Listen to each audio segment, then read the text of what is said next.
আমরা তো নবীকে সামনে পাই নাই, আবু বকর সামনে পাইছে, নিজের সব সম্পদ নবীর কাছে আইনা দিয়ে দিয়েছে। আরে হযরত তালহা নবীজিকে সামনে পেয়েছে। উহুদের ময়দানে নবী যখন গর্তের মধ্যে পড়ে গেছে, কাফেরদের তীর বর্ষা নবীজির মাথার উপর দিয়ে যায়। তালহা তো নবীজিকে সামনে পাইছে, নবীর মহব্বতে নিজের বুকটাকে নবীর জন্য ঢাল বানায় দিয়েছে। সুবহানাল্লাহ। কিন্তু আমরা তো নবীর সামনে পাই নাই, কেমনে ভালোবাসবো? নবীও জানে আমার উম্মত চিন্তিত হয়ে যাবে, এই জন্য নবী তাকে ভালোবাসার পদ্ধতি নবী নিজেই বলে দিলেন। নবীজি বলেন, ও উম্মত কেমনে ভালোবাসবা শোনো। তোমরা আমাকে যদি ভালোবাসতে চাও কেমনে ভালোবাসবা? মনে করো তুমি তোমার পদ্ধতিতে আমারে ভালোবাসবা, কাজ হবে না। নবীজি বলেন, মান আহাব্বা সুন্নতি ফাকাদ আহাব্বানি ওয়া মান আহাব্বানি কানা মাই ফিল জান্নাহ। নবীজি বলেন, যে আমার সুন্নাতকে ভালোবাসবে সে আমি নবীকে ভালোবাসবে, যে আমার সুন্নাতকে ভালোবাসলো আমি নবীকে ভালোবাসলো, আর যে আমি নবীকে ভালোবাসবে তার অবস্থান হবে আমার সাথে জান্নাতে। সুবহানাল্লাহ। বলেন, নবীর সাথে যদি জান্নাতে থাকতে হয়, জান্নাতে তো আগে যাওয়ার দরকার। জান্নাতে যাওয়ার শর্ত কি? নবীজি বলেন, কুল্লু উম্মতি ইয়াদখুলুনাল জান্নাতা ইল্লা মান আবা। নবীজি বলেন, আমার সব উম্মত জান্নাতে যাবে, আবা উম্মত ছাড়া। প্রশ্ন করা হলো, ইয়া রাসূলুল্লাহ, আবা উম্মতের আবার কারা? নবীজি বলেন, মান আতাআনি দাখালাল জান্নাহ ওয়া মান আসানি ফাকাদ আবা।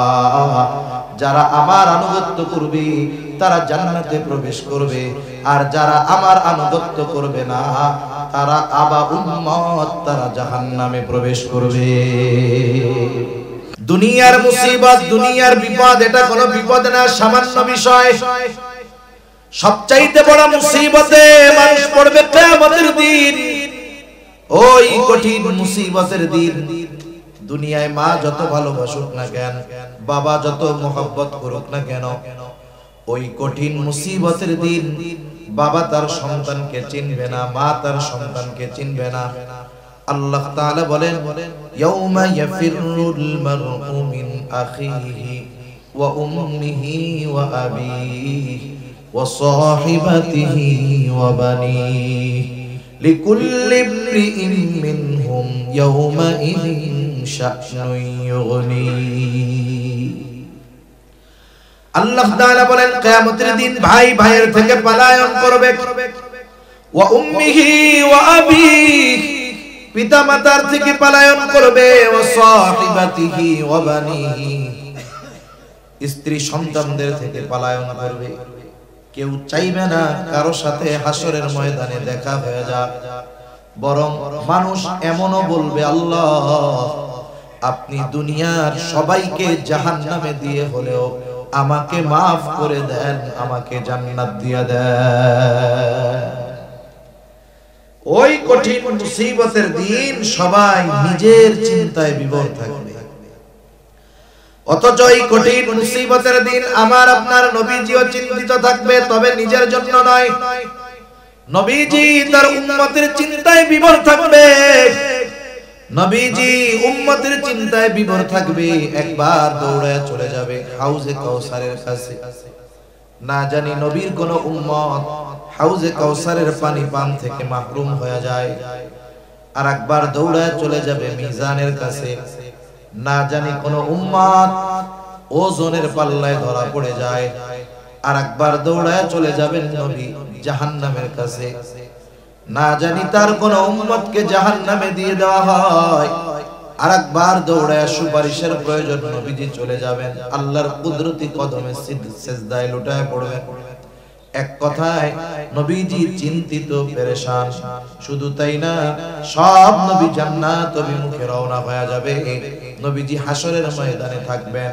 জান্নাতের দরজা খোলা হবে না, জান্নাতের দরজা বন্ধ থাকবে। জিজ্ঞাসা করা হবে, কি ব্যাপার জান্নাতের দরজা খোলো না কেন?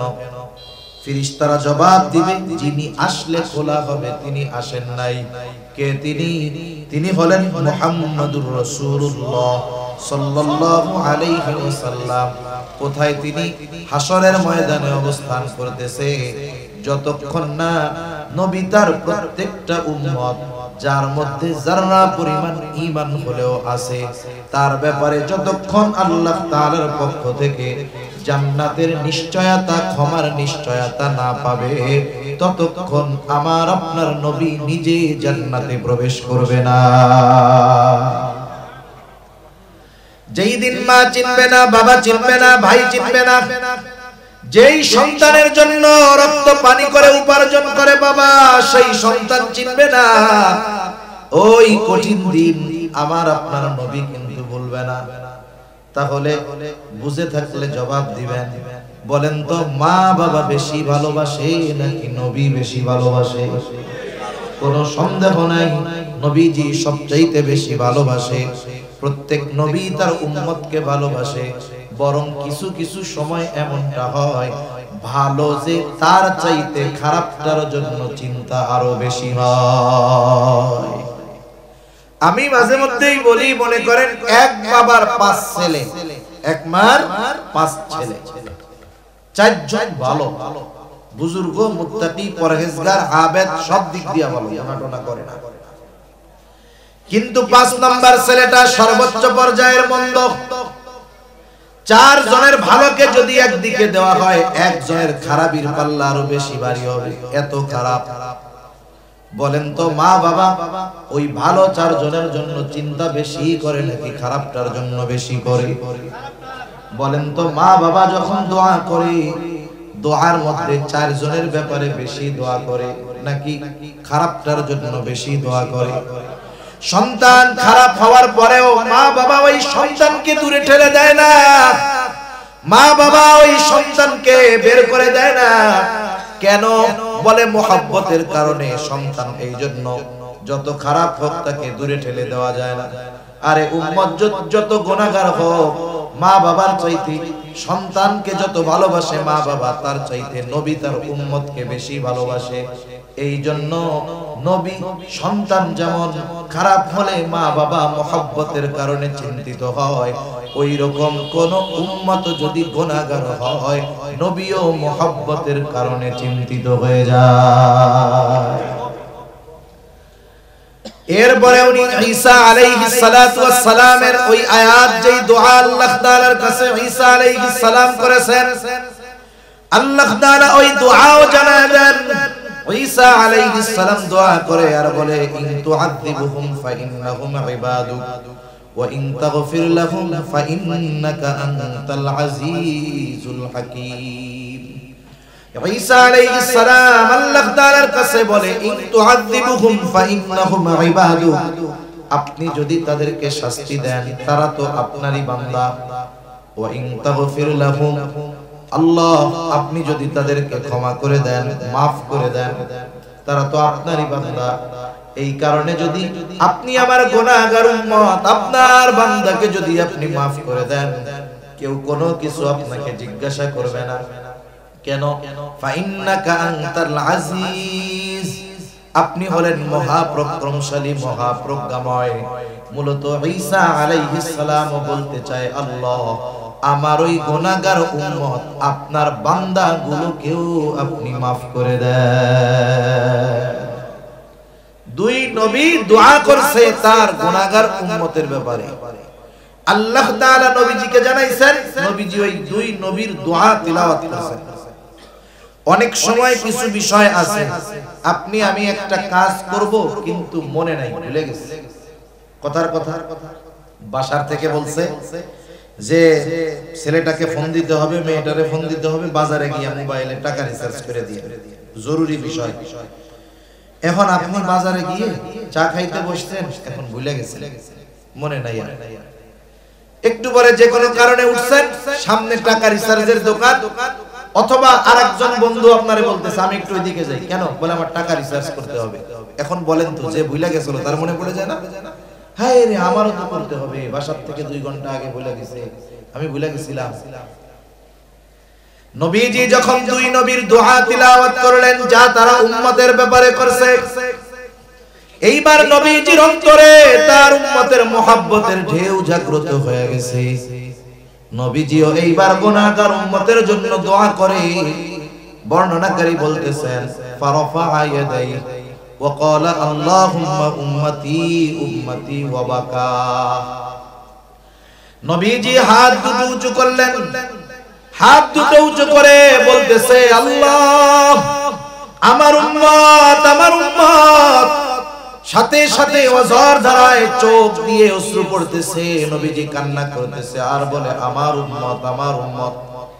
আর কিছুই নবীজি বলেন না, যদিও বাক্য বলতেছে এতটুকু আমার উম্মত, কিন্তু মূলত নবীজি কি বলতে চায়, দুনিয়ার কেউ জানুক আর না জানুক, বুঝুক আর না বুঝুক, যিনি জানেন যিনি বোঝেন তিনি কে?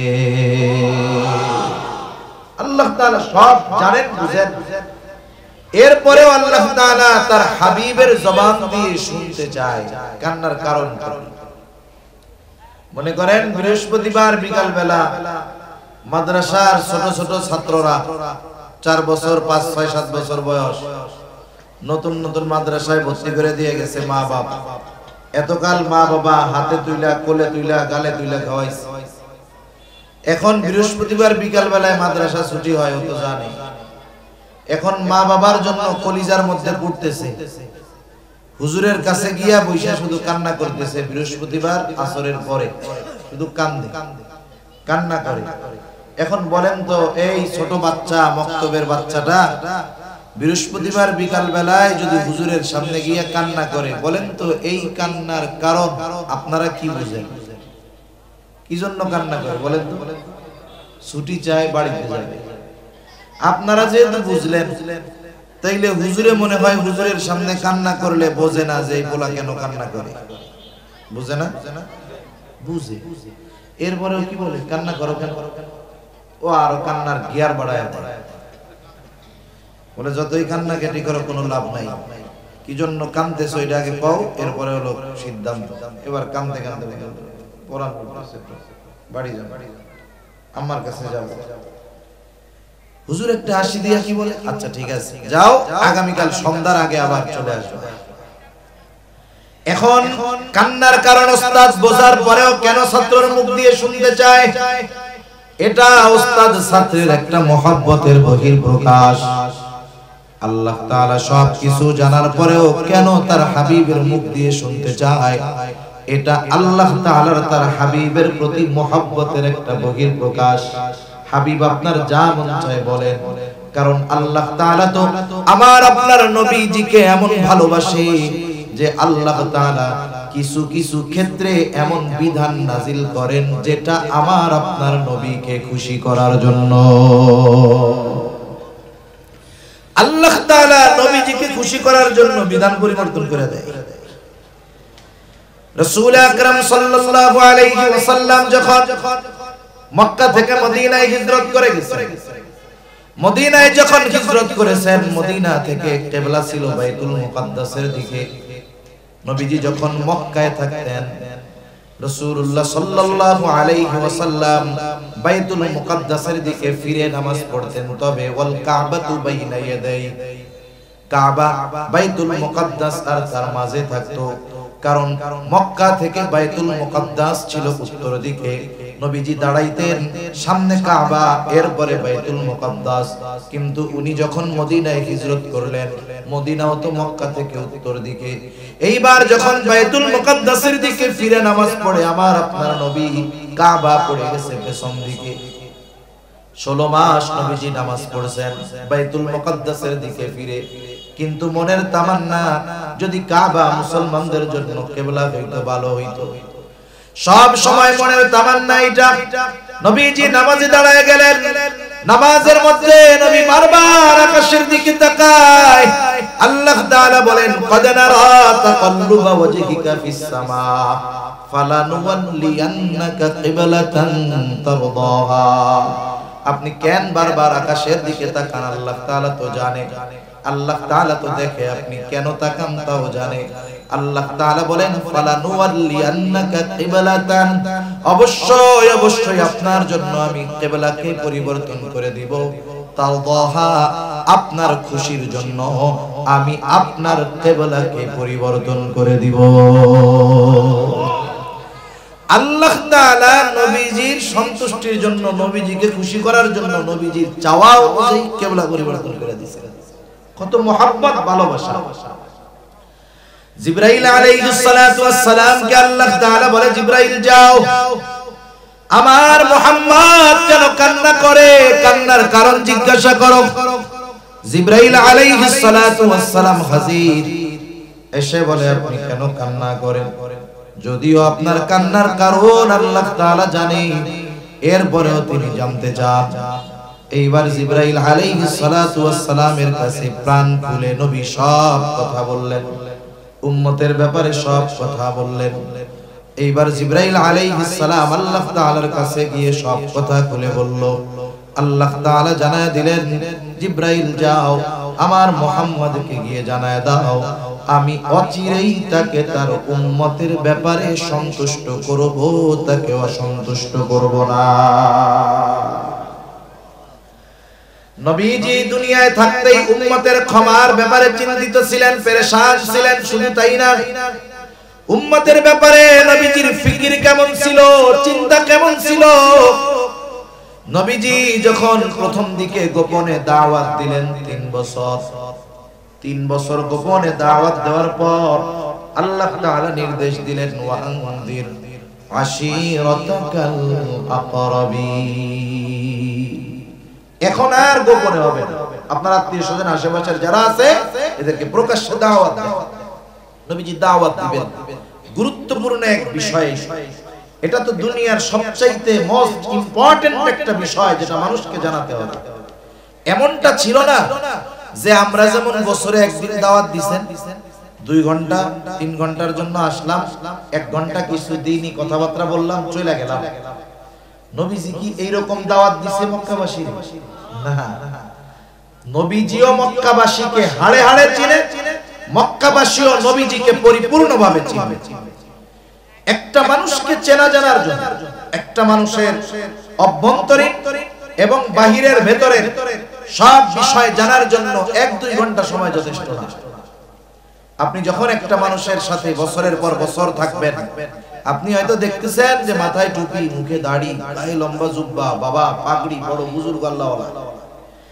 এই আল্লাহওয়ালা আসলে যে আল্লাহওয়ালা কিনা এটা বুঝতে পারবেন 1 বছর তার সাথে থাকলে। মানুষের সামনে খুব মিষ্টি কথা আমরা বলতেছি, আমলের কথা বলতেছি, কিন্তু আমার আমলের অরিজিনাল হালত কি এটা তো বুঝবেন আমার সাথে 6 মাস থাকলে। ঠিক কিনা বলেন? এই বিষয়গুলো নবীজিও তাদের ব্যাপারে জানে, তারাও নবীজির ব্যাপারে জানে। নবীজির প্রতি তাদের কত অগাধ আস্থা, বিশ্বাস ছিল। নবীজি যখন এই পরিচিত মানুষগুলোর মধ্যে, পরিচিত পরিবেশে, পরিচিত স্থানে দাওয়াত দিবেন, নবীজি এবার আবু কুবাইস পাহাড়, এজন্য কোন কোন বর্ণনায় আসছে উনি সাফা পাহাড়ে উঠলেন, কোন কোন বর্ণনায় আবু কুবাইস পাহাড়ে উঠলেন। মূলত সাফা পাহাড়টা আবু কুবাইস পাহাড়েরই একটা অংশ। এবার উনি সাফা পাহাড়ে উঠে মক্কাবাসীরে ডাক দিলেন। এমনিই ওই পাহাড়ের এক মর্যাদা ছিল। ওই পাহাড়ের উপরে যদি কোনো অপরিচিত ব্যক্তি, যাকে মক্কার কেউ চিনে না, ওই রকম অপরিচিত একজন ব্যক্তিও যদি ওই পাহাড়ে দাঁড়িয়ে মক্কাবাসীর কাছে সাহায্য চাইতো, ওই পাহাড়ের এমন আজমাত ব্যক্তিকে তা দেখতো না। কিন্তু ওই পাহাড়ে যে বসতো, উঠতো, যাকে ডাক দিত, ওই লোকটা অপরিচিত হলেও সকল মানুষ তাকে সাহায্য করার জন্য ছুটে আসতো। ওই পাহাড়ের একটা মর্যাদা ছিল। কথায় তো কথা আসে, এই যে চেয়ার দেখছেন, এই চেয়ারের একটা মর্যাদা আছে, জানেন? এই চেয়ারের একটা মর্যাদা আছে, কিন্তু আমরা এই চেয়ারের চাইতে মর্যাদা দেই ব্যক্তিকে বেশি। চেয়ারের চাইতে মর্যাদা কাদের বেশি দেই? ব্যক্তিকে বেশি দেই। ব্যক্তি যদি ভাইরাল হয়, ব্যক্তি যদি সেলিব্রিটি হয়, আবার যদি ব্যক্তি এমন হয় যে এত না দিলে আসে না, এরকম যদি হয়, কমপক্ষে ওয়াজ না শুনলেও ওনারেও দেখতে মন চায় যে এমন হুজুর 1 ঘন্টায় 1 লাখ টাকা লাগে, তো চেহারাটা হলেও দেখে আসে। কিন্তু যদি আহলুল্লাহ বুজুর্গানে দিন বয়ান করেন, তখন ওইটারে গোনে না। অথচ উচিত ছিল আমাদের এই চেয়ারের মর্যাদা দিয়ে, ওই মর্যাদা কাফেররা দিতে পারে, পাহাড়ের মর্যাদা দিয়ে অপরিচিত ব্যক্তির ডাকে তারা চলে আসতো। কিন্তু আমরা দ্বীনি বিষয়ে এই চেয়ারের মর্যাদা দিয়ে যদি একজন অপরিচিত মানুষ বসে, একজন আলেম বসে, স্থানীয় আলেম বসে, আমরা এই চেয়ারের মর্যাদা দিয়ে তার কথা শুনতে আসি না, চিন্তা করি ও তো আমগো দেশের লোক। ঠিক কিনা বলেন? আমাদের এলাকায় বলে বাড়ির গোশ ডালের সমান, বাড়ির গোশ ডাউলের সমান। আবার মাঝে মধ্যে একটু গল্প না করলেও তো হয় না, কথায় কথা মনে পড়ে গেল। কষ্ট হইতেছে না তো আপনাদের? এগুলো তো ওয়াজের অংশ না, তবে আপনাদের সাথে একটু আন্তরিকতা বাড়ানোর জন্য বলা। অনেক সময় অন্যের বাড়ির পিঠা মজা লাগে। অন্যের বাড়ির পিঠা কি লাগে? মজা লাগে। আমরা তো দেখছি চিটাগাঙে তো আল্লাহ তাআলা অনেক শাইখুল ইসলাম বয়ান করতেছে, আসরের পরে বয়ান করতেছে, লোকজন 5-7 জন 8-10 জন বসা। আব্দুল হালিম বুখারী রাহমাতুল্লাহি আলাইহি আসরের পরে বয়ান করতেছে। আফসোস লাগে কি আওয়াম নাইলে না বুঝে ওই এলাকায় যিনি গেছেন পটিয়া মাদ্রাসার মুহতামিম আব্দুল হালিম বুখারী রাহমাতুল্লাহি আলাইহি, ওই এলাকার উলামায়ে কেরাম কোন জায়গায় ছিল, মসজিদের ইমাম মুয়াজ্জিনরা কোথায় ছিল, তারা আয়েশা জুড়া বসলে হয়তো 100 জন লোক হইতো। এই লোকগুলাও মনে করে আমাদেরই তো কি মনে করছে আমাদেরই তো। অথচ প্রত্যন্ত অঞ্চলে অনেক দূরে দূরে একটা দিনের জন্য ওনাদের পিছনে বছরের পর বছর ঘুরে পাওয়া যায়। তা যাই হোক, অনেক সময় অন্যের বাড়ির পিঠা মজা লাগে, এটা ঠিক না। নিজের ঘরের স্ত্রী যদি রান্না করে খারাপ হইলেও মজা কইতে হয়। খারাপ হইলেও কি বলতে হয়? মজা বলতে হয় যে খুব মজা হইছে। মজা না হইলেও ফায়দা হইলেও ফায়দা। মনে করেন একজন স্বামী বাসায় গেছে, এবার স্ত্রী মজার একটা খাবার এনে দিয়েছে, পিঠা এনে দিয়েছে, সে নিজেই রান্না করছে কিন্তু গোপন রাখছে। এখন স্বামীরে খাইতে দিছে, খাওয়া দাওয়ার পরে বলতেছে দিছে এটা কি? বলে এটা পিঠা। কে দিছে? এই তো পাশের বাসার থেকে একজন দিছে আর কি। খাওয়া দাওয়া শেষ, জিজ্ঞাসা করে কেমন হয়েছে?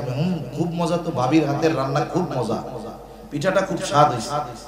কে বলে সত্য কথা বলি? বলে হ্যাঁ বলো।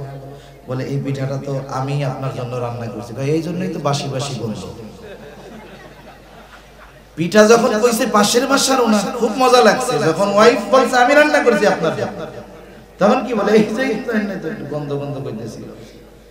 তা উচিত কি স্ত্রী রান্না করছে, তরকারিতে লবণ কম, যত মশলা মশলা দিক না কেন, যদি লবণ না দেয় ওই তরকারির স্বাদ হবে? হবে না। আপনি খাইছেন, খাইলেন, এখন দেখলেন যে লবণ কম হয় নাই, আপনি লবণ নিলেন, খাইলেন, জিজ্ঞাসা করতে পারে বা আপনি বলতে পারেন খুব মজা হয়েছে তরকারিটা, আলহামদুলিল্লাহ। মহিলাদের অভ্যাস হইল স্বামী যদি প্রশংসা করে অধিকাংশ ক্ষেত্রে বিশ্বাস করে না। যখন আপনি বলবেন খুব মজা হয়েছে, আপনার কথা বিশ্বাস জীবনেও করবে না। সে নিজে আগে টেস্ট করে আবার দেখবে আসলে মজা হয়েছে কিনা।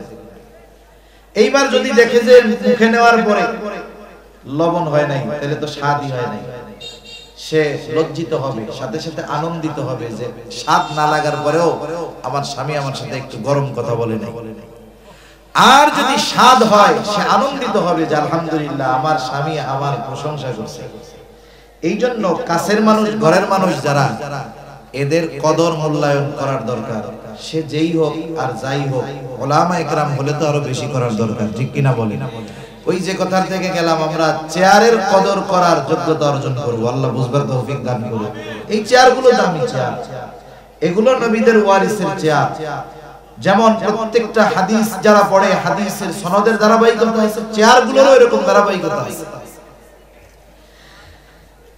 তাই আবু কুবাইস পাহাড়ের এক মর্যাদা উপরে উঠে যদি কোনো ব্যক্তি কোনো কথা বলতো, অপরিচিত হলেও পাহাড়ের মর্যাদা দিয়ে তারা ওই ব্যক্তির কথা শুনতো। ওই পাহাড়ে উঠছে মুহাম্মাদুর রাসূলুল্লাহ সাল্লাল্লাহু আলাইহি ওয়াসাল্লাম। আজকে আর কেউ ঘরে নাই, একবারে সবাই চলে আসছে। মুহাম্মদ কি বলবে আমাদের? নবীজি জিজ্ঞাসা করতেছে, আমি যদি তোমাদেরকে বলি এই পাহাড়ের পেছন দিকে পাদদেশে একদল অশ্বারোহী সৈন্য আক্রমণ করার জন্য ওত পেতে আছে, তোমরা কি আমার কথা বিশ্বাস করবা নাকি? উপস্থিত সব মানুষ সমস্বরে বলল, কেন নয়, অবশ্যই তোমার কথা আমরা বিশ্বাস করি। কেন করি? এই কারণটাও মক্কাবাসী বলেছে, হাদিসের মধ্যে আসছে বিশ্বাস করি, কারণ মুহাম্মদ ইতিপূর্বে তোমাকে কখনো আমরা মিথ্যাবাদী পাই না। নবীজির সত্যবাদিতার সাক্ষী মক্কার কাফেররা দিয়েছে। ওই নবীজি যখন চিরন্তন সত্য কথাগুলো তাদের সামনে তুলে ধরছে, কাফেররা এবার নবীজির এই কথাকে প্রত্যাখ্যান করছে। একটা জিনিস, দূরের একজন যদি আমার কোনো কথা অস্বীকার করে সাময়িক কষ্ট লাগতে পারে, কিন্তু আমার ঘরের আমার চেনা জানা যাদের সাথে যুগের পর যুগ অতিবাহিত হয়েছে, এই ধরনের মানুষ যদি আমার কোনো সত্য কথা অস্বীকার করে, বলেন কষ্ট লাগবে কি লাগবে না? অবশ্যই লাগবে। নবীজির কষ্ট পেয়েছেন, আহারে এই মানুষগুলোর সাথে আমার শৈশব কৈশোর যৌবন অতিবাহিত হয়েছে, অথচ এরা আমার এই সত্য কথাটাকে বিশ্বাস করতেছে না। নবীজি চিন্তিত হয়ে গেলেন, কষ্টে চিন্তায় খানা দানা বন্ধ হয়ে গেল। নবীজি পেরেশান, খানা দানা বন্ধ, অসুস্থ হয়ে গেছেন। অসুস্থতার মাত্রা এতটা বেশি ছিল, আল্লাহ রাব্বুল আলামিন আয়াত নাযিল করে বলেন, লাআল্লাকা বাখিউন নাফসাকা আল্লা ইয়াকুনু মুমিনিন। আল্লাহ রাব্বুল আলামিন বলেন, হাবিব, এরা ঈমান না আনার কারণে আপনি নিজেকে নিজে নিঃশেষ করে দিচ্ছেন, মৃত্যু মুখে ঠেলে দিচ্ছেন। তাহলে উম্মত ঈমান না আনার কারণে নবী কত চিন্তিত হতেন, কত পেরেশানি হতেন, আল্লাহ তাআলার এই কালাম দ্বারা এটা বোঝা যায়। শুধু তাই না, মুহাব্বতের মানুষের ব্যাপারেই তো চিন্তিত বেশি থাকে, যদিও সে মন্দ হয়। নবীজি উপমা দিতেন এইভাবে, তোমাদের মধ্যে আর আমার মধ্যে উপমা হলো ওই ব্যক্তির ন্যায় যে আগুন প্রজ্বলিত করেছে, আগুন জ্বালিয়েছে। এখন তো চতুর্দিকে প্রত্যন্ত অঞ্চলগুলোতেও ইলেকট্রিসিটি আছে। এক সময় কারেন্ট ছিল না, বিশেষ করে ফসলের সময়, ধানের সময় যদি কেউ আগুন জ্বালাইতো, কেউ যদি একটু আগুন প্রজ্বলিত করতো, চতুর্দিক থেকে পোকামাকড় এসে লাফায়া লাফায়া আগুনের মধ্যে পড়ে আত্মঘাতী দিত। আগুন যিনি জ্বালিয়েছেন তিনি যদি হাত দিয়ে সরায়ও দিতেন, কাজ হইতো না, আরো জোর করে এসে আগুনের মধ্যে পড়তো। নবীজি বলেন, তোমাদের আর আমার মধ্যে উপমা হলো ওই ব্যক্তির ন্যায় যে আগুন প্রজ্বলিত করলো, চতুর্দিক থেকে পোকামাকড় এসে আগুনের মধ্যে পড়তে থাকলো, সে ঠেকায় পারে না। আমিও তোমাদেরকে জাহান্নামের দিক থেকে কোমর ধরে ধরে টেনে আনি, আর তোমরা শক্তি প্রয়োগ করে আমার থেকে ছুটে যাও। উম্মতের প্রতি কত দরদ থাকলে, কত মায়া থাকলে উম্মতের ব্যাপারে নবীজি এমন উপমা দিতে পারেন। শুধু তাই না, ওই উম্মতের ব্যাপারে নবীজির এত মায়া, এত মহব্বত, ভালোবাসা যে ওই উম্মতের দ্বারা আঘাতপ্রাপ্ত হওয়ার পরেও নবীজি কখনো ওই উম্মতের জন্য বদদোয়া করেন না।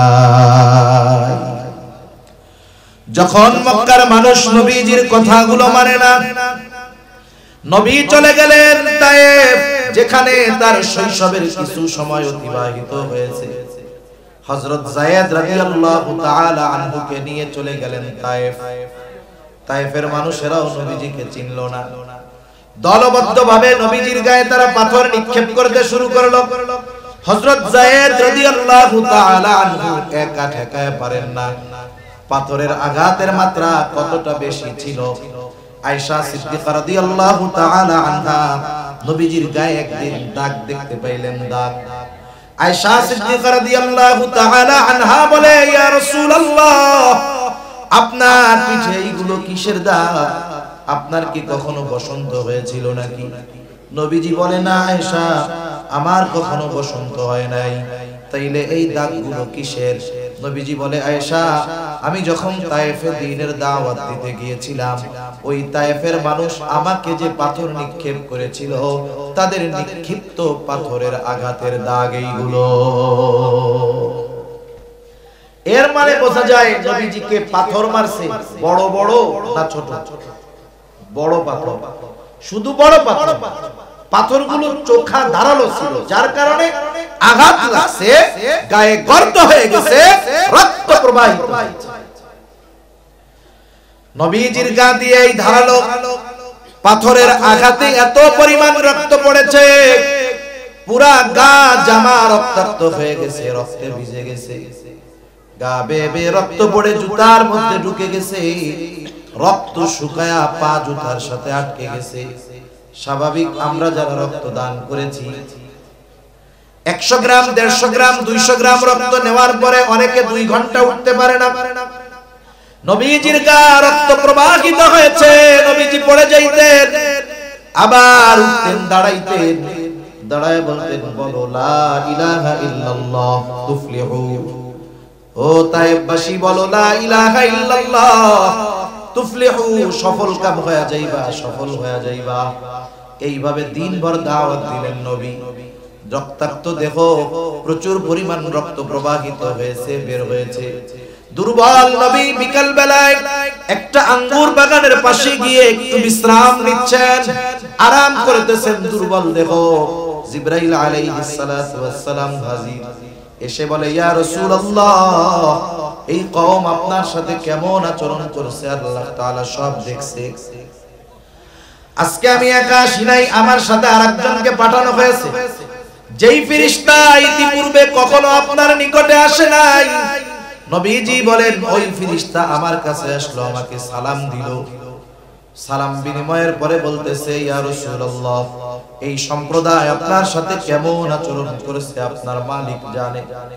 তিনি আমাকে আপনার নির্দেশ পালন করার জন্য পাঠিয়েছেন। আপনি যা আদেশ করবেন তা বাস্তবে পরিণত করার নির্দেশ আল্লাহ তাআলা আমাকে দিয়েছেন। ইয়া রাসূলুল্লাহ, আপনি যদি নির্দেশ দেন এই অবাধ্য তায়েফবাসীকে 2 দিকের পাহাড় দিয়ে, 2 পাহাড় দিয়ে এমন ভাবে পিষে দেওয়া হবে যে তায়েফবাসী পুরা অস্তিত্বহীন হয়ে যাবে। আমারে তো আল্লাহ পাঠাইছে আপনার অর্ডার মানতে, খালি অর্ডার দেন, দেখেন কি করি, একবারে নিশ্চিন্ত হয়ে যাবে। আমরা কতটা প্রতিশোধ পরায়ণ। 20 বছর আগে যদি কারো সাথে কোনো দ্বন্দ্ব থাকে, কেউ যদি আমাকে একটা কথা বলে থাকে, কেউ যদি আমাকে আঘাত করে থাকে, 20 বছর পরে যদি আমি কোনো পাওয়ার পাই, ক্ষমতা পাই, আমি চিন্তা করি যেই আঙ্গুল দিয়ে 20 বছর আগে আমার দিকে ধমক তুলছে ওই আঙ্গুলই আমি ভেঙে ফেলব। এরকম আল্লাহর বান্দা নাই তো? প্রতিশোধ পরায়ণতা আমাদেরকে এতটা হিংস্র করে তুলেছে যে ক্ষুধার্ত কুকুরটাও এত হিংস্র নয়, ঠিক কিনা বলেন? প্রতিশোধ পরায়ণতা, প্রতিশোধ পরায়ণতা ক্ষুধার্ত হিংস্র কুকুরের চাইতেও হিংস্র বানায় ফেলছে কিছু মানুষ। নবীজি কেমন ক্ষমা পরায়ণ ছিলেন নবী।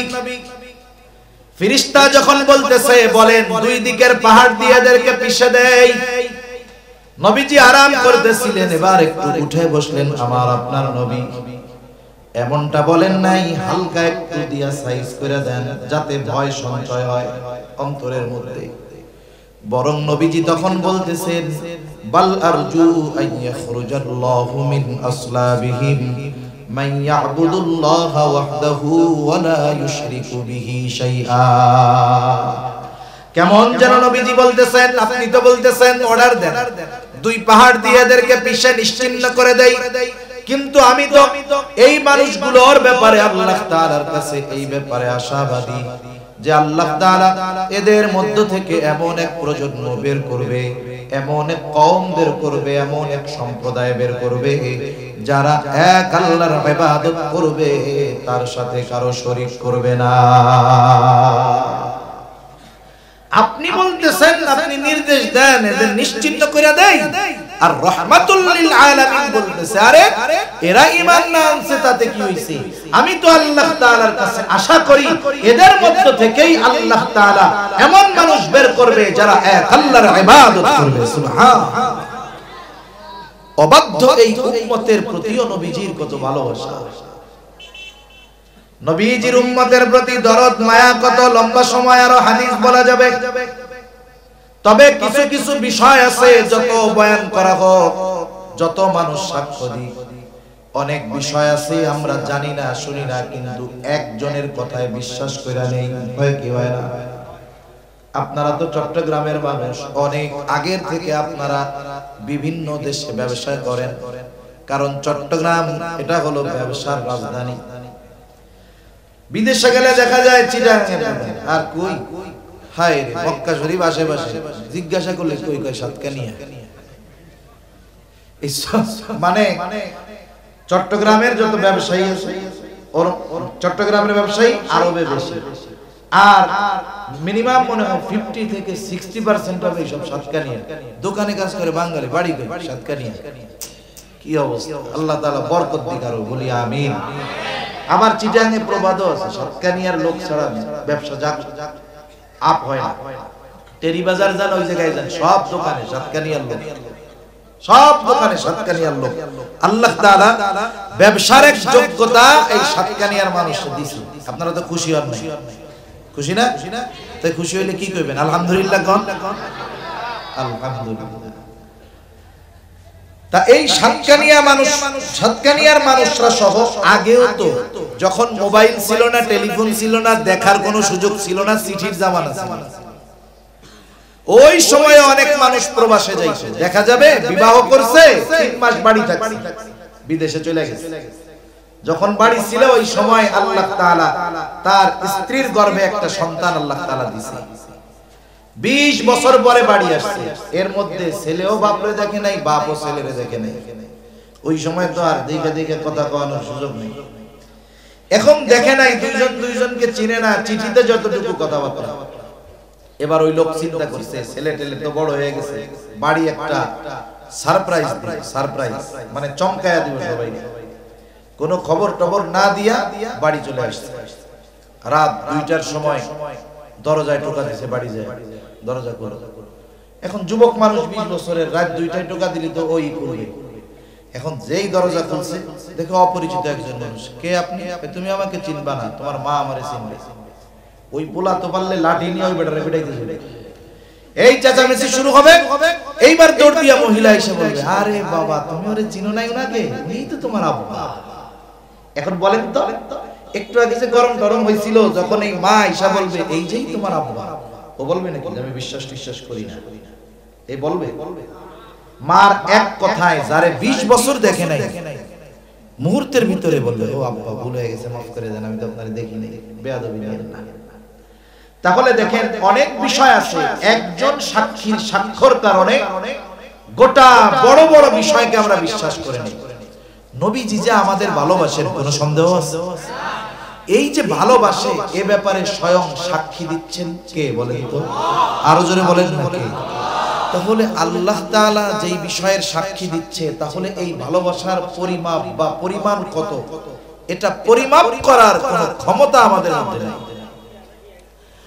নবীজি তার উম্মতকে কত ভালোবাসে স্বয়ং সাক্ষী দিচ্ছেন আল্লাহ। আল্লাহ রাব্বুল আলামিন বলেন, লাকাদ জাআকুম রাসূলুম মিন আনফুসিকুম আজিজুন আলাইহি মা আনিতুম হারিসুন আলাইকুম বিল মুমিনিনা রাউফুর রহিম। আল্লাহ রাব্বুল আলামিন বলেন, লাকাদ জাআকুম রাসূলুম মিন আনফুসিকুম, তোমাদের মধ্য থেকে তোমাদের জন্য এমন একজন রাসূলের আগমন ঘটেছে, যিনি হলেন আজিজুন আলাইহি মা আনিতুম।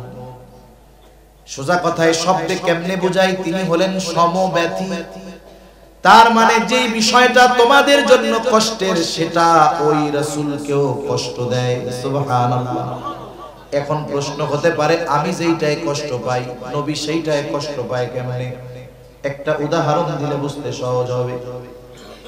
মনে করেন এক লোকের 3 বছরের একটা ছেলে, 3 বছরের সন্তান। সন্তানের বয়স যখন একেবারে ছোট থাকে, 1-1.5-2 মাস বয়স, তখন এক ধরনের মায়া। যখন বাপ বাপ বইলা ডাকে, তখন আরেক মায়া। আব্বু আব্বু ডাকে, পিছে পিছে দৌড় দিয়া যখন আসে, তখন কিন্তু আরেক মায়া, আরেক মহব্বত। এই 3 বছরের ছোট্ট বাচ্চাটা হঠাৎ করে অসুস্থ হয়ে গেছে, জ্বরাক্রান্ত হয়ে গেছে। গভীর রাত, প্রচন্ড জ্বর, কেমন যেন তাপে তার কপালটা ফেটে যাচ্ছে। বাচ্চাটা কষ্টে যন্ত্রণায় কান্না করতেছে। বলেন তো, ওই মুহূর্তে ওই বাচ্চার সামনে তার মা বাবা, আমার তো দিল বলে ওই বাচ্চা অসুস্থতায় যত কষ্ট পায়, ওই অসুস্থ সন্তানের কষ্ট দেখে মা বাবা তার চাইতে আরো বেশি কষ্ট পায়। অনেক মা বাবা হয়তো আল্লাহ তাআলার কাছে মনে মনে বলে, আল্লাহ আমরা নাইলে পাপ করেছি, গুনাহ করেছি, কিন্তু এই মাসুম বাচ্চাটা তো কোনো পাপ করে নাই। আয় আল্লাহ, আপনি প্রয়োজনে তার অসুস্থতাটা আমাকে দিয়ে আপনি এই মাসুম বাচ্চাটারে সুস্থ করে দেন।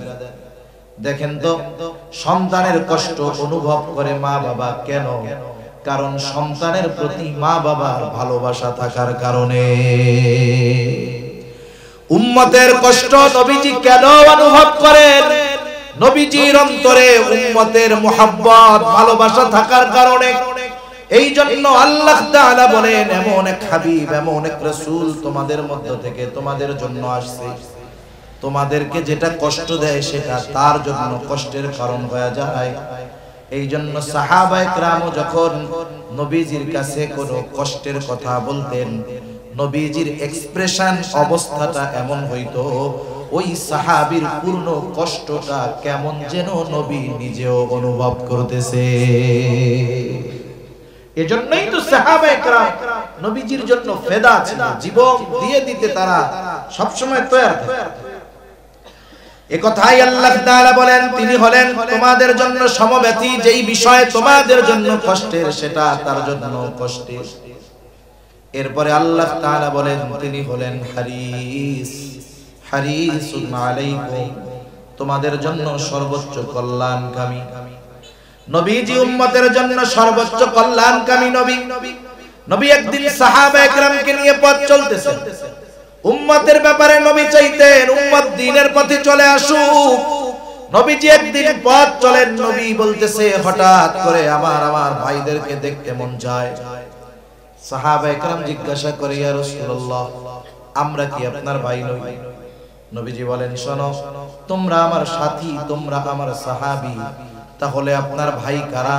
নবীজি বলেন, আমার পরে আমাকে না দেখে যারা আমার উপরে ঈমান আনবে তারা হলো আমার ভাই।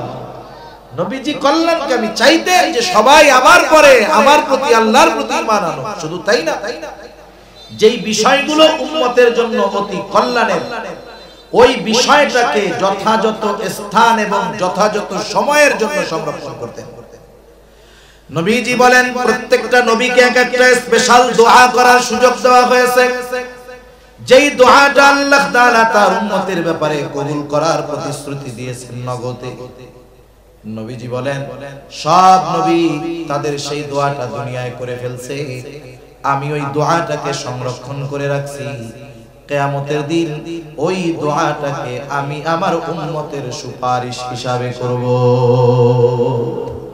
যেটা মিস হবেই না, কারণ এই দোয়া কবুলের নিশ্চয়তা আল্লাহ তাআলা দিয়ে রাখছেন। এজন্য নবীজি হলেন উম্মতের জন্য সর্বোচ্চ কল্যাণকামী। এরপরে আল্লাহ তাআলা স্পেশাল ভাবে মুমিনদের জন্য নবী কেমন? আল্লাহ তাআলা বলেন, বিল মুমিনিনা রাউফুর রহিম, মুমিনদের জন্য নবী হলেন রাউফ, নবী হলেন রহিম। আপনারা জেনে থাকবেন আল্লাহ তাআলার কিছু গুণবাচক নাম আছে, এই নামগুলোর মধ্যে অন্যতম দুইটা নাম হলো রাউফুর রহিম। আল্লাহ রাউফুর রহিম, আল্লাহ তাআলা রাউফুর রহিম। অথচ এই দুইটা শব্দ নবীজি উম্মতের প্রতি কেমন সদয় দয়ালু। আল্লাহ তাআলা বলেন অতিশয় সদয়, অতিশয় দয়ালু। এই গুণটা কার বলেন তো? একটু জোরে বলেন, কার? আল্লাহ তাআলা। নবীজি মুমিনদের প্রতি কেমন সদয় আর মুমিনদের জন্য কেমন রহম দিন, এ কথা আমাদের বোঝানোর জন্য আল্লাহ তাআলা এমন দুইটা শব্দ নবীজির শানে ব্যবহার করছেন যা দুনিয়ার কোন মাখলুকের সাথে সম্পৃক্ত করা বৈধ নয়। নিজের সাথে শব্দ। কেউ যদি বলে অমক পীর সাহেব রাউফুর রহিম, শিরক হবে। কি হবে বলেন? শিরক হবে। অথচ নবীজি তার উম্মতের প্রতি কেমন সদয়, কেমন রহম দিন, এটা বোঝানোর জন্য আল্লাহ তাআলা নিজে তার নবীকে বলতেছে। কি বলতেছে?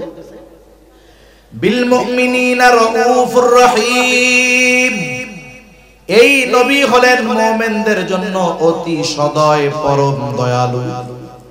তাহলে উম্মতের প্রতি নবীজি কেমন সদয়, কেমন রহমদিল, আল্লাহ তাআলার এই কথার দ্বারা স্পষ্টভাবে বোঝা যায়। এখন স্বাভাবিক যৌক্তিকতা, স্বাভাবিক জ্ঞান কি বলে, স্বাভাবিক সেন্স কি বলে, যেই ব্যক্তি আমাকে আমার জন্য সর্বোচ্চ ত্যাগ স্বীকার করবে, আমাকে সর্বোচ্চ ভালোবাসবে, আমিও তার জন্য জীবন দিয়ে তাকে ভালোবাসবো, এটা বলে হলো স্বাভাবিক নলেজ, এটাই বলে। এখন বলেন তো, যেহেতু নবী আমাদের সর্বোচ্চ ভালোবাসে, তার ভালোবাসার পরিধি উম্মতের ব্যাপারে এত বেশি, ওই ভালোবাসার ব্যাপারে স্বয়ং সাক্ষ্য দিয়েছেন আল্লাহ। যেই নবী এত আমাদের ভালোবাসে, বলেন তো সেই নবীর প্রতি আমাদের সর্বোচ্চ ভালোবাসা থাকার দরকার আছে না নাই? সর্বোচ্চ পরিমাণ ভালোবাসা নবীজির প্রতি আমাদের থাকতে হবে। নবীর প্রতি উম্মতের ভালোবাসা, উম্মতের প্রতি নবীর ভালোবাসা, আর নবীর প্রতি উম্মতের ভালোবাসা, এটা হলো ঈমান সম্পৃক্ত বিষয়। আমরা যে নবীকে ভালোবাসবো এটা সম্পর্কের কারণে না, স্বার্থের কারণে না, এই ভালোবাসা ঈমানের সাথে জড়িত, ঈমানের সাথে। সেজন্য এই ভালোবাসাটা হতে হবে সর্বোচ্চ। এই জন্য নবীর প্রতি যার ভালোবাসা যত বাড়ে, তার ঈমানের পাওয়ার তত বাড়ে। নবীর প্রতি ভালোবাসা যার যত কমে, ঈমানের পাওয়ার তার তত কমে।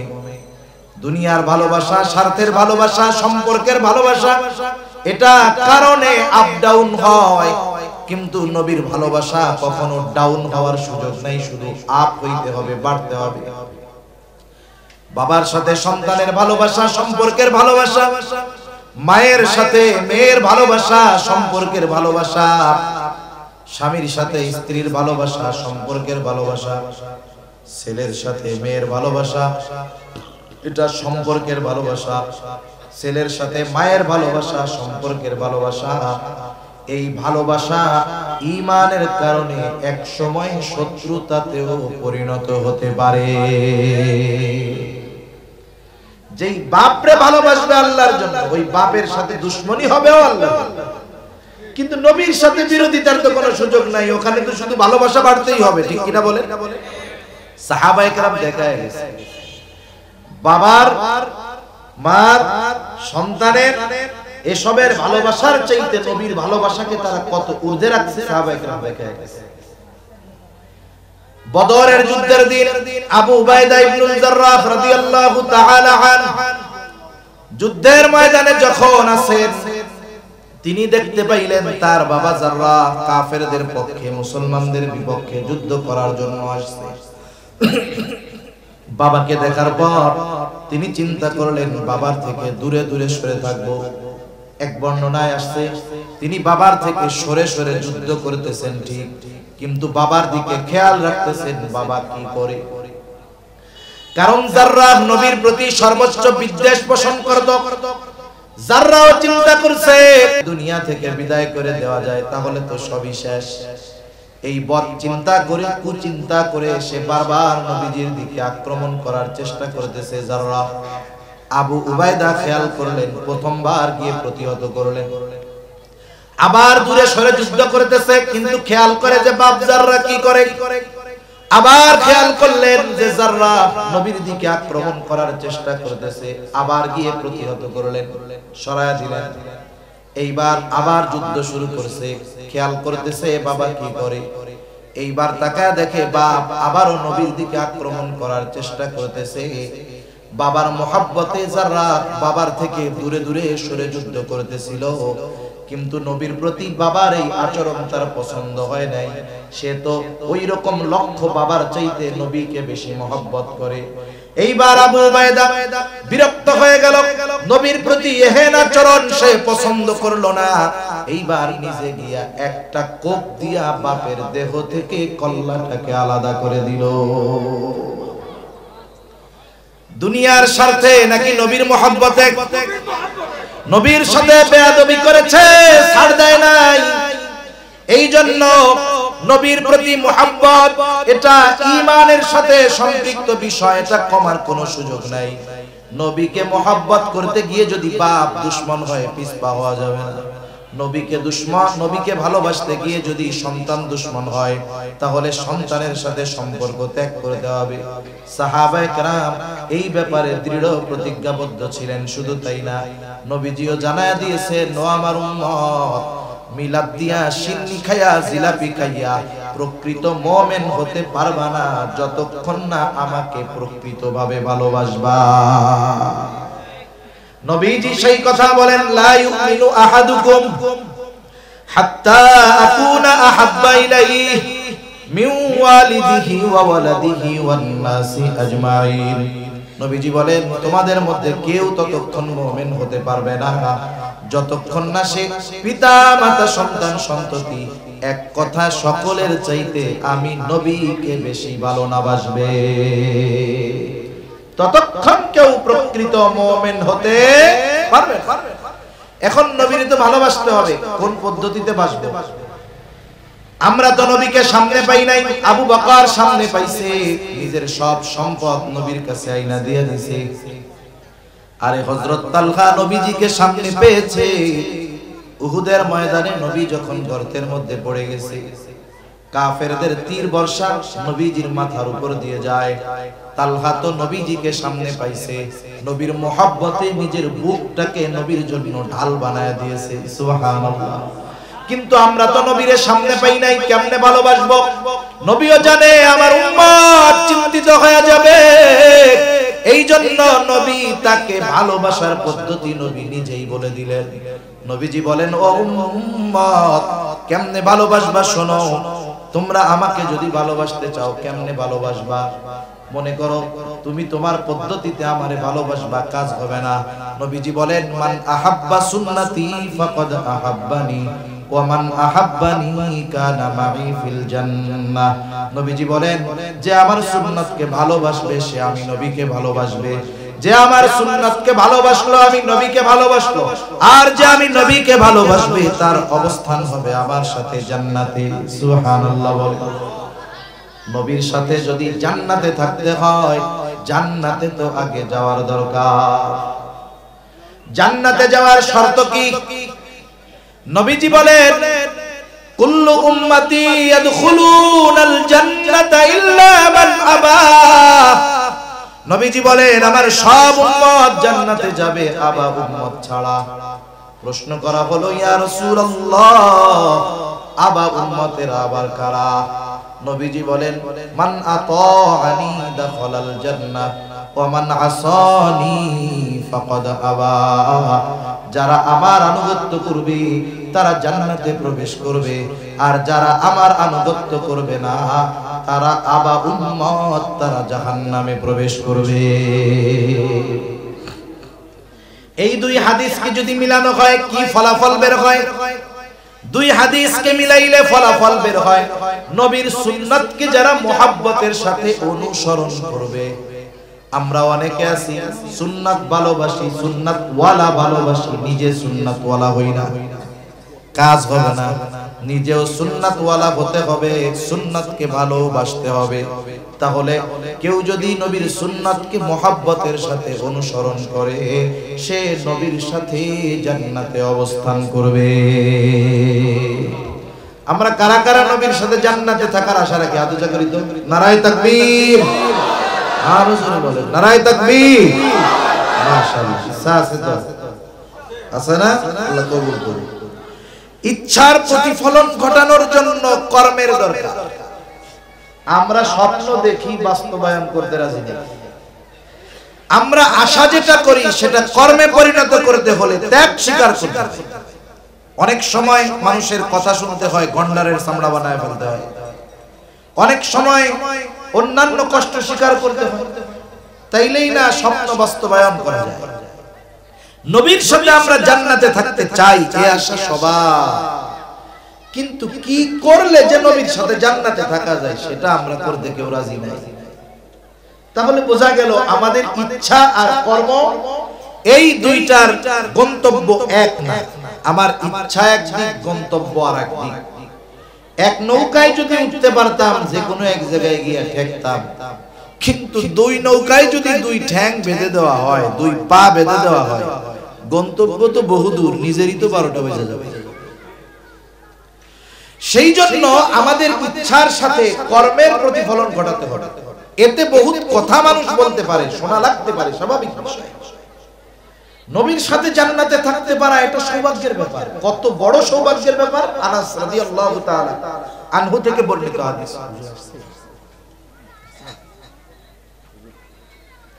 আনাস রাদিয়াল্লাহু তাআলা আনহু থেকে বর্ণিত হাদিস, নবীজি সাল্লাল্লাহু আলাইহি ওয়াসাল্লামের সাহাবী আনাস রাদিয়াল্লাহু তাআলা আনহু তিনি বলেন, একদিন নবীজির কাছে একজন গ্রাম্য সাহাবী আসলো। গ্রাম্য সাহাবী, গ্রামের কিছু মানুষ আছে সরল, আগ পিছ বুঝে না, মনের মধ্যে কোনো দোষ নাই, সোজা সাপটা আইসা কথা বলে, জিজ্ঞাসা করে, জানতে চায়। কিন্তু আমরা শহরে বসবাস করি, গ্রামের ওই সরল মানুষগুলোর সরলতাকে আমরা মূর্খতা মনে করি, কিন্তু আসলে এটা সরলতা। নবীজির কিছু সাহাবী ছিলেন গ্রাম্য সাহাবী ওই রকম। নবীজি একদিন একজনের সাথে কথা বলতেছেন, নিয়ম হলো যখন কারো সাথে কথা বলবে আরেকজন আইসা কথার মধ্যে কথা না বলা। নবীজি কথা বলতেছে, ওই গ্রাম্য সাহাবী নবীজির কাছে এসে প্রশ্ন করে, মাতাসাহ, হে আল্লাহর রাসূল, কিয়ামত কখন হবে? নবীজি ওই ব্যক্তির সাথে কথা শেষ করার পরে বলতেছেন, ওই লোকটা কোথায় যে আমাকে জিজ্ঞাসা করছে কিয়ামত কখন হবে? কিছু কিছু সময় কিছু প্রশ্ন করার পর ওই প্রশ্নের জবাব দেওয়ার আগে উল্টা প্রশ্ন করা জরুরি হয়ে যায়, কারণ ওই ব্যক্তির কথার ভঙ্গিমাটা এমন ছিল, ভাবটা এমন ছিল, উপস্থাপনা প্রেজেন্টেশন এমন ছিল, কেমন যেন সে কিয়ামতের জন্য সব প্রস্তুত করে বসে আছে, কিন্তু কিয়ামত আসার নামে খবর নাই। মনে করেন আপনি ঢাকা যাবেন, টিকিট কাটেন নাই, আপনি টিকিট কাউন্টারে গিয়ে জিজ্ঞাসা করলেন, বাস কখন আসবে? এই প্রশ্নটা করলেন, এরপরে টিকিট কাটলেন, টিকিট কাটছেন 11টা, বাইজা গেছে 11:30। আপনি টিকিট কাউন্টারে গিয়ে আবারও তো ওই একই কথা বলবেন নাকি, যে বাস কখন আসবে? কিন্তু বলেন তো, টিকিট কাটার আগের বাস কখন আসবে এইটা বলা, আর টিকিট কাটার পরে যাওয়ার প্রস্তুতি যখন আপনি নিয়েছেন তখন জিজ্ঞাসা করা বাস কখন আসবে, একই বাক্য, কিন্তু সময় অবস্থান প্রেজেন্টেশনের কারণে বলেন তো এর অর্থের পার্থক্য বা বুঝের পার্থক্য আছে না নাই? আগে আপনি সাধারণভাবে জিজ্ঞাসা করছেন বাস কখন আসবে, কিন্তু টিকিট কাটার পরে যখন টাইম পার হয়ে গেছে বাস আসে না, তখন যখন বলতেছেন বাস কখন আসবে, এর মধ্যে কিছু কথা আছে। কি কথা? আরে মিয়া, টিকিট কাটছি 10টা, সব কিছু নিয়ে টিয়া বৈশা আছি, তোমার বাস আসার নামে খবর নাই কেন? এই হলো মূল কথা। তা ওনার বাচন ভঙ্গিতে মনে হচ্ছে উনি প্রস্তুত কিয়ামতের জন্য, কিন্তু কিয়ামত আসতেছে না। সেই জন্য নবীজি পাল্টা প্রশ্ন করলেন, মা আদাত্তা লাহা, কিয়ামতের জন্য তুমি কি প্রস্তুতি গ্রহণ করছো, কি পাথেয় গ্রহণ করছো? সরল সহজ লোকটা বলতেছে, আমি আল্লাহ এবং তার রাসূলকে ভালোবাসি। নবীজিও এই লোকের কথার জবাবে সুন্দরভাবে জবাব দিয়ে বললেন, আল মারউ মা'a মান আহাব্বা, যে যাকে ভালোবাসে তার সাথে অবস্থান করবে। নবীজি এই কথা বলার পর লোকটা বাড়ির দিকে আটা দিচ্ছে। হযরত আনাস রাদিয়াল্লাহু তাআলা আনহু বলেন, নবীজির মুখে এই কথা শ্রবণ করবার পর আমরা ঈমান আনার পরে এতটা খুশি হই নাই যত খুশি এই কথাটা শ্রবণ করবার পরে হয়েছি।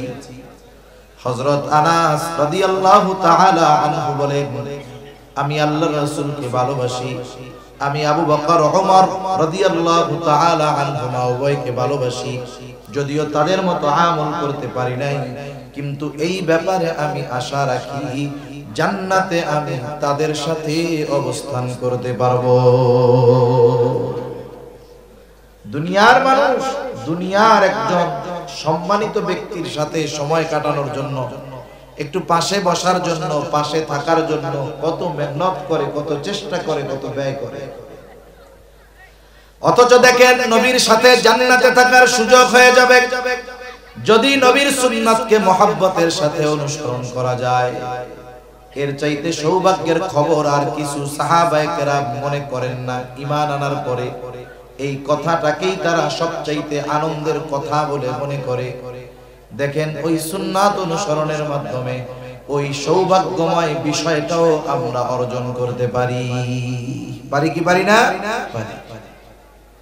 কিন্তু আফসোসের ব্যাপার হলো আমরা নবীকে ভালোবাসতে রাজি আছি, সুন্নাতকে ভালোবাসতে রাজি আছি, সুন্নাতের ধারক বাহক হইতে আমরা রাজি নাই। এই জন্য যখন আমাদেরকে সুন্নাতের কথা বলা হয়, সুন্নাতের উপরে চলার কথা বলতে হয়, বলা হয়, তখন আমাদের উল্টা পাল্টা শুরু হয়ে যায়। কিন্তু একটা জিনিস মনে রাখার দরকার, আল্লাহ রাব্বুল আলামিন জানায় দেন নবীকে নবীর সুন্নাত অনুসরণ করার মাধ্যমে আল্লাহর ভালোবাসাও পাওয়া যায়।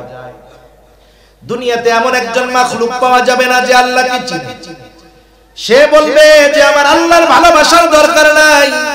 প্রত্যেকেই আল্লাহ তাআলাকে ভালোবাসতে চায়, কিন্তু কেমনে ভালোবাসবে আল্লাহ রাব্বুল আলামিন জানায় দেন কেমনে ভালোবাসবা আমাকে শুইনা নাও। আল্লাহ তাআলা বলে, ও পয়গম্বর, আপনার উম্মত আমার বান্দা আমাকে ভালোবাসতে চায়, আমি কি করলে ভালোবাসা পাবো আপনি একটু তাদের বইলা দেন। আল্লাহ তাআলা বলেন, হাবিব আপনি বলেন, কুল ইন কুনতুম তুহিব্বুনাল্লাহ, হাবিব আপনি বলেন তোমরা যদি আল্লাহ তাআলাকে ভালোবাসতে চাও। নবীজি প্রশ্ন করবেন, তোমরা যদি আল্লাহরে ভালোবাসতে চাও। এখন আমিও আপনাদেরকে প্রশ্ন করি, আমরা কাকে কারা কারা আল্লাহকে ভালোবাসতে চাই? আরো জোরে হাত উঁচা করেন, নারায়ে তাকবীর। আমরা সবাই আল্লাহকে ভালোবাসতে চাই, মুখ আর অন্তরকে মিলাতে হবে, নেফাকির কোনো সুযোগ নাই।